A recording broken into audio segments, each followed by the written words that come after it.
I'm Brittany Lewis with Forbes Breaking News. Senate Minority Leader Mitch McConnell blamed Democrats for inflation on the Senate floor Tuesday. The Kentucky Republican said that, quote, inflation and the economy are the biggest problems facing Americans today. According to a recent Monmouth University poll, almost half of Americans are saying either inflation or high gas prices are the biggest concern facing their family right now. Knowing that the economy is top of mind for voters, GOP lawmakers have pointed the finger at the Biden administration's economic policies for inflation and high gas prices. Democratic lawmakers have largely rebuffed these claims and blamed high prices on supply chain issues from the pandemic and Russia's war in Ukraine. Here's more from Senator McConnell. We all know inflation and the economy are the biggest problems facing Americans today. The New York Times released a poll just yesterday showing a full 93% of working-age Americans are dissatisfied with the state of our economy. We are a big and a diverse country.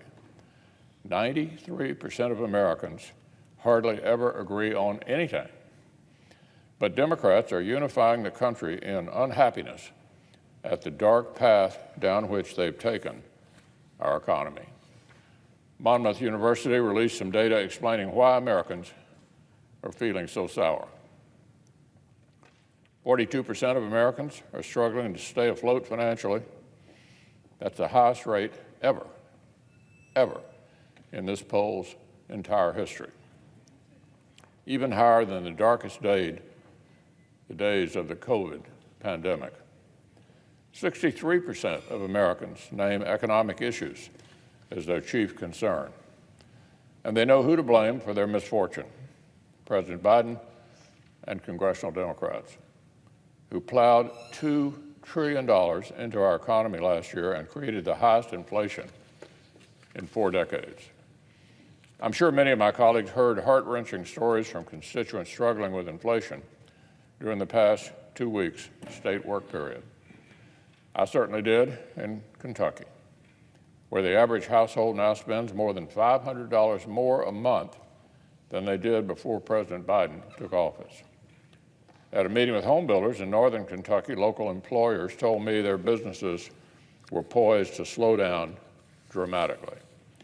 For 2 years, they struggled as Washington Democrats exacerbated supply chain hiccups and worker shortages with freewheeling spending policies.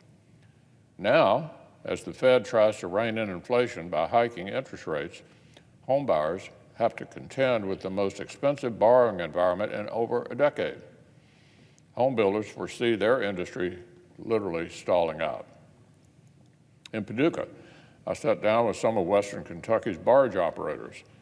Like the home builders, they're concerned with the ongoing worker shortages, inflation, and of course, spiraling fuel costs. They also rightly worried that power outages could hit the Commonwealth in the coming months. Washington Democrats pursued environmental goals crafted by activists with no sense of how the real economy functions. They sidelined power plants that use cheap, reliable energy sources without acknowledging that shortages would occur when the wind doesn't blow or the sun doesn't shine. Independent electricity reliability experts have been sounding the alarm that two-thirds of the United States could endure electricity blackouts this summer.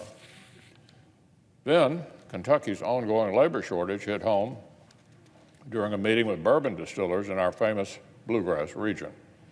As the distillers explained to me, the programs implemented by Washington Democrats in their $2 trillion spending package last year encourage workers to exit the workforce and stay on the sidelines.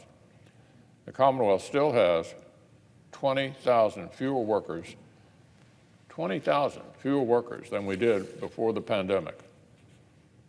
So, hamstrung by a lack of employees, these Kentucky business owners are watching apprehensively as Washington Democrats debate another dose of bad policies. This time, our colleagues are reportedly cooking up $1 trillion in massive tax hikes on things like small businesses and domestic energy. When you tax something, Mr. President, you get less of it. That's the way it works. I don't know many Kentuckians who think America needs fewer small business jobs or less American energy. I'm not certain about the good people of West Virginia either. One estimate has found that almost half of all the jobs in all of West Virginia are tied to small businesses, the vast majority of which are pass-throughs. Half of all the jobs in the entire state are provided by pass-throughs. I can't imagine the people of Pennsylvania or Ohio or a number of other states are especially keen to have fewer small business jobs, higher prices passed along to consumers, or less American energy either. Yet each of these states and many others have a senator apparently keen to champion these bad ideas. The nonpartisan Joint Committee on Taxation has proven that the policies that Democrats are floating would completely break President Biden's promise not to raise taxes on the middle class below $400,000. The JCT says their bad ideas would create a tax hike for more than a quarter of all Americans who earn between $75,000 and $100,000, and more than half of people earning between $100,000 and $200,000. They are taking President Biden's promise not to raise taxes on anybody below $400,000 and putting it through the shredder. This all-Democratic government has already spent America into runaway inflation. And now they want to tax us into a recession. Now, on a different matter, yesterday I discussed the Supreme Court's historic, courageous, and correct decision in Dobbs. But that landmark case was only part of the most consequential Supreme Court term in almost 70 years, since Brown overturned Plessy in 1954. For example, in the space of 1 week, the court took 2 huge leaps forward for religious liberty. 2 big steps to restore and strengthen America's First Amendment right to pray and worship how they choose and raise their kids accordingly.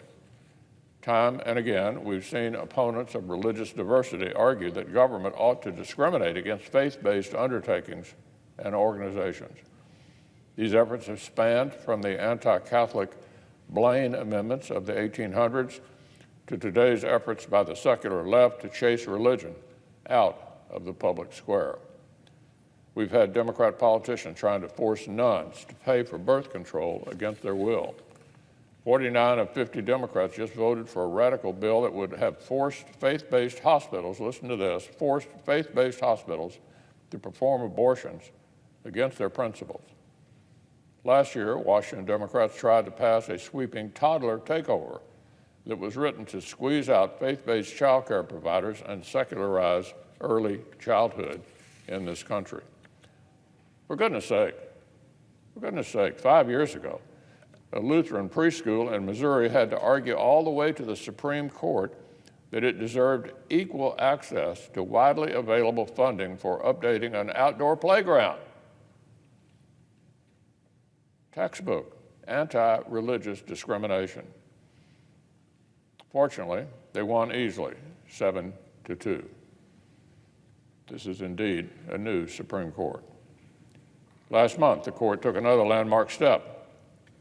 The case with Carson versus Mackin arose because the state of Maine had established a school voucher program that tried to uniquely discriminate against faith-based schools. In effect, the government was using taxpayer money to nudge families away from faith-based education and toward secular private schools instead. The court rightly struck down that law. Chief Justice Roberts explained that Maine could not exclude accredited and otherwise eligible schools purely because they are religious. That's not government choice to make. It's up to the parents. A few days later, the court issued another important and common sense ruling. Joseph Kennedy, a high school football coach from Washington State, was fired, listen to this, simply because he quickly and quietly offered a simple prayer on the field after the games. He got fired for that. The man was fired by government bureaucrats for praying. In our country, the court ruled for Coach Kennedy under both the free speech and free exercise clause of the First Amendment, thank goodness. In the process, Justice Gorsuch and his colleagues cleared away many, many years of phony, made-up legal tests that made our laws needlessly hostile to religion and turned back to what the Constitution actually says. So the court's term was an exciting one for Americans of faith who simply want to be allowed to live out their faith and raise their kids. But this was a win for the entire country. Americans of any faith and no faith at all can celebrate that we have a brilliant majority of originalist, textualist judges who will defend all of our constitutionality, guaranteed freedoms, and apply what the Bill of Rights actually says.